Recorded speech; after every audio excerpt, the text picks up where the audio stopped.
Et l'espace culturel de cette édition est occupé par la mode ce midi. Les hommes et femmes de ce domaine d'activité ont jugé bon de marquer une halte dans leurs occupations pour se retrouver, se former et reconnaître les mérites des doyens du secteur. Ce sont plus de 600 stylistes qui ont répondu à l'appel de Roger Bango Kofi autour d'une journée dénommée la Journée des Maîtres. C'était il y a quelques semaines, mais cela n'enlève en rien au plaisir de se replonger dans ce pool de créativité. On retrouve la voix de Sandrine Quadio pour nous guider dans ce compte-rendu d'Alain Canon. Venus de toutes les régions de Côte d'Ivoire, les stylistes, couturiers et créateurs de mode se sont retrouvés à Abidjan. C'était le 3 février dernier, autour d'une journée dénommée la Journée des Maîtres. Dégageant les objectifs, l'initiateur Roger Bango a indiqué que cette journée dédiée aux acteurs de la mode fut une occasion de retrouvailles, de partage d'expériences, de fédération, d'orientation pour cette nouvelle année 2023 et surtout de formation.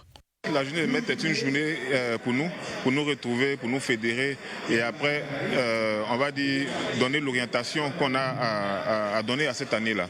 Voilà, c'est une journée qui se veut, c'est vrai, festive, mais qui se veut quand même très formative. Parce que pour nous, la formation est le pilier du développement. La formation est le centre même de tout développement.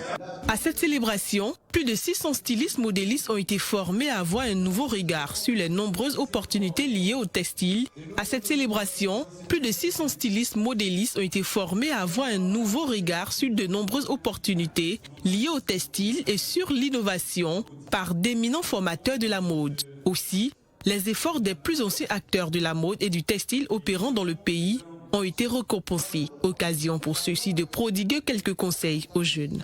Une initiative saluée par le ministre de tutelle qui invite particulièrement la jeune génération à prendre au sérieux le métier de la mode.